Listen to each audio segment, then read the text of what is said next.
Welcome, listeners, to Surthrival, the podcast about befriending grief. I'm your host, Stacia Gaines. I thought we were going to move on from feelings, but things keep coming up, and so I am going to continue to talk about some new feelings today that I recently experienced. They were experiences that I didn't really like. Matter of fact, I hated them. And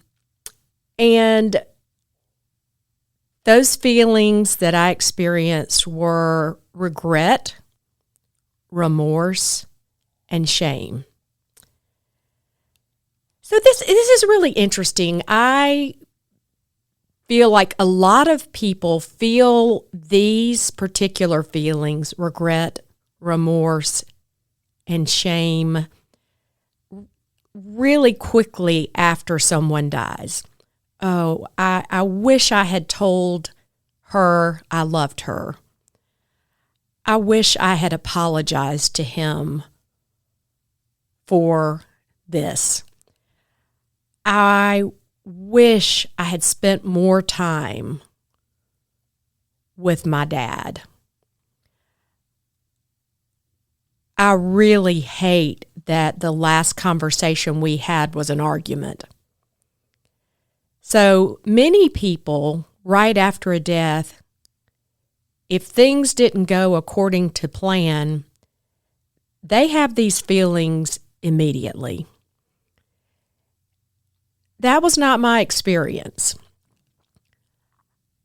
I felt a lot of feels in the early days, but they were more along the lines of sadness, anger, shock, frustration.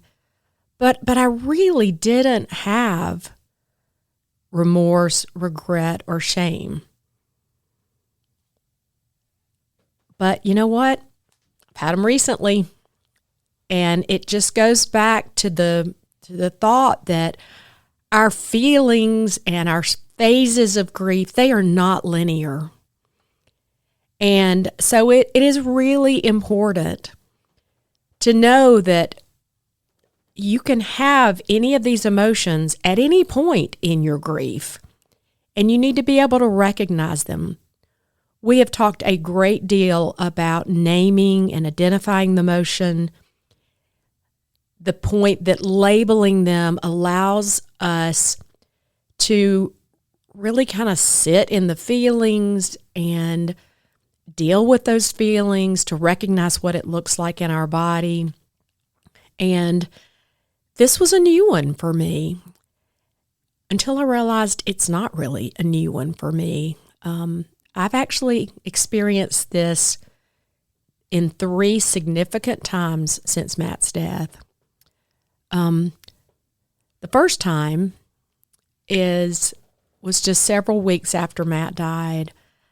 I found myself speaking in public, and I said words that I regretted immediately.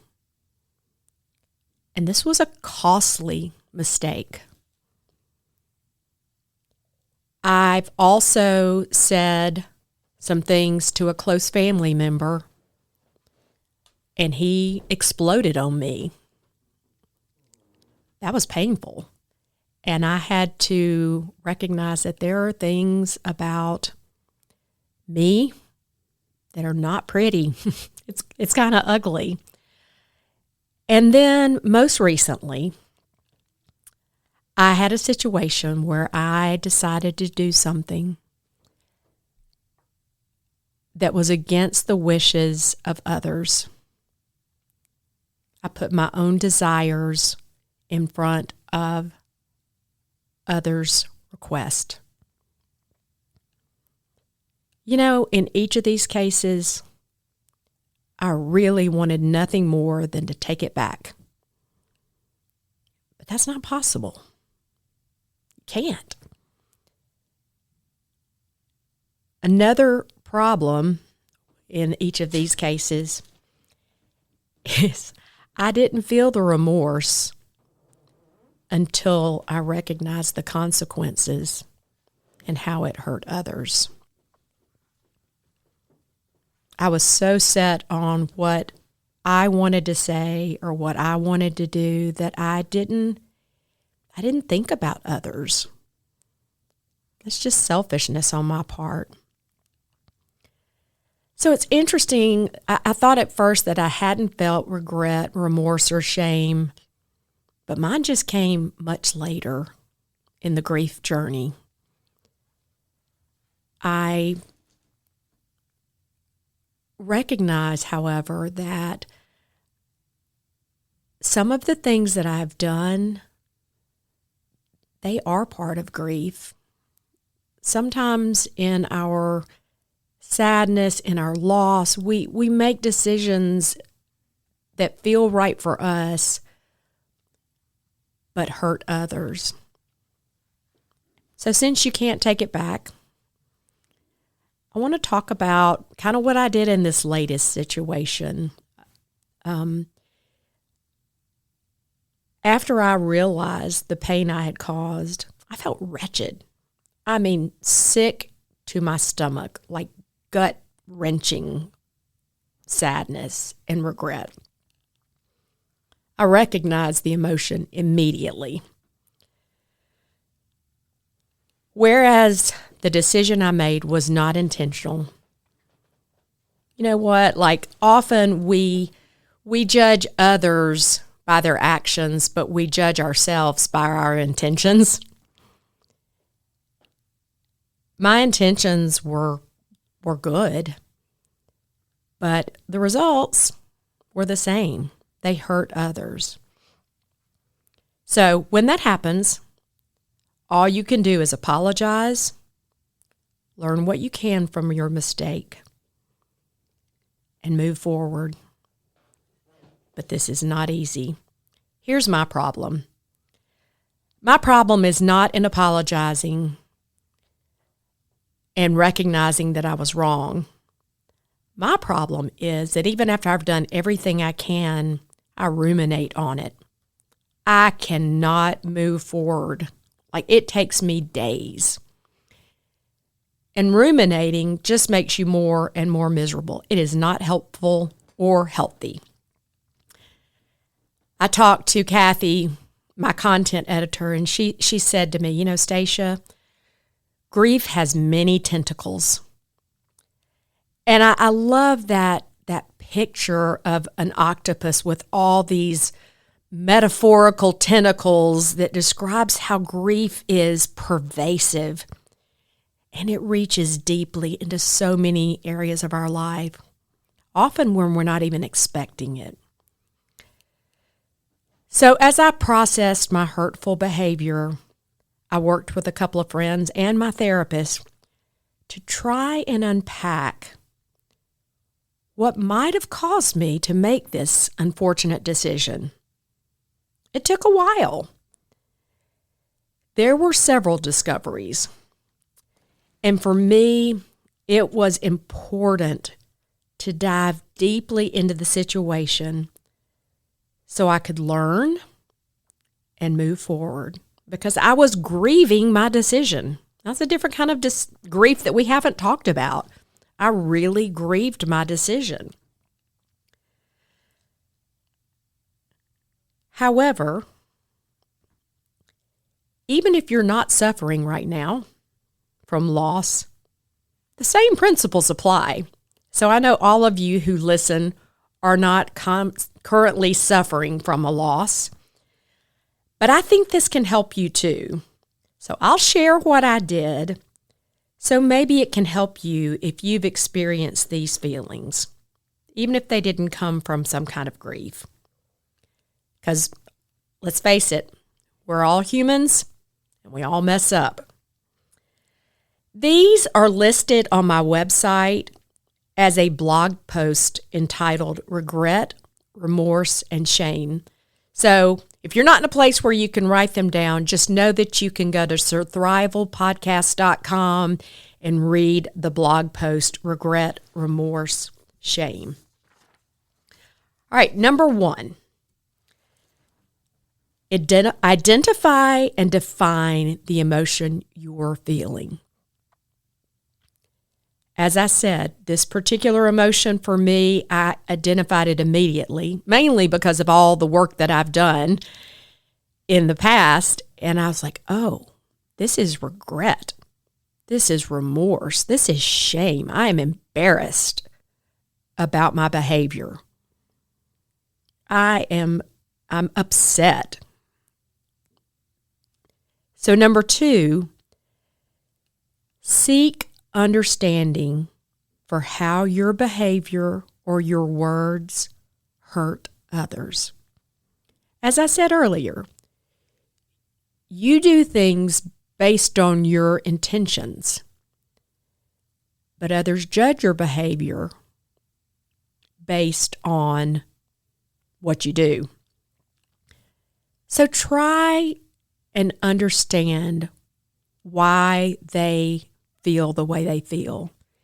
In my case, I tried to put myself in each person's shoes, and I really thought about how my behavior affected them personally and tried to understand their perspective. I wish I had done this earlier, but I didn't. So it's never too late to look at it and learn from it. The third thing that I did is I apologized, and I meant it.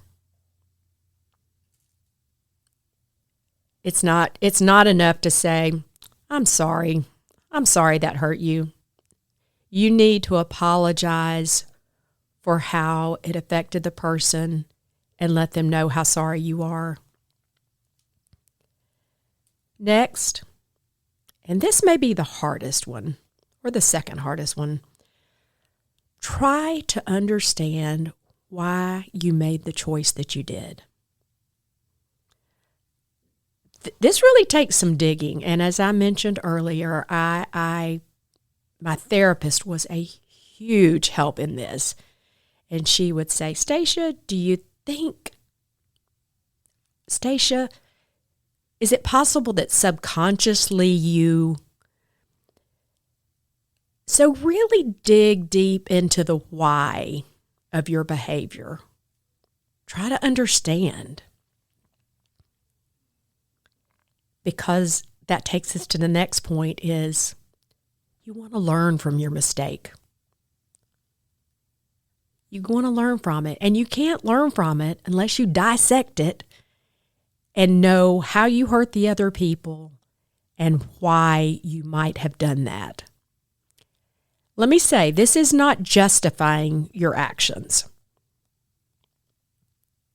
It is simply trying to understand your actions so that you don't make the same mistakes again. Which brings me to the next thing.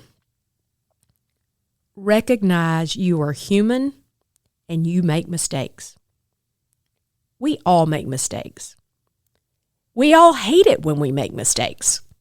Nobody likes to be wrong. Nobody intentionally, well, maybe not everybody, but most of us do not intentionally hurt other people, right? But we do hurt other people. We say things we shouldn't. We do things we shouldn't. We're selfish at times. So you've got to give yourself grace and forgiveness, which is the next point. Forgive yourself. You can't take it back. You've apologized and meant it, so forgive yourself. I'm going to tell you that for me, that is the hardest one. As I mentioned, I tend to ruminate on things and why did I say that? And what could I have done differently? And it was really a tough couple of days. But I had to work through it and forgive myself. And then the last thing that can happen more easily after you forgive yourself, move forward. Move on, sister. You messed up. You made a mistake. You're human. You've apologized. You have forgiven yourself. You've learned from it. Move on. So I hope that how I am dealing with my failure and the resulting grief that looked like remorse, shame, and regret, I hope this helps you, listener. We're all going to make mistakes. Identify and define the emotion you're feeling. Try to understand how your behavior hurt others. Apologize and mean it. Try to understand why you made the choice you did so you can learn from it. Recognize you're human and you're going to make mistakes. Forgive yourselves and move forward. Thank you for listening to Surthrival, the podcast about befriending grief. My hope is that something you've learned today has piqued your interest and you can take a baby step in your own healing journey. I would love to hear from you. To send me a message or even tell me your story, go to surthrivalpodcast.com. If you'd like to book me as a speaker, you can also do that through the Contact Me section of my website. Please follow me and tell your friends.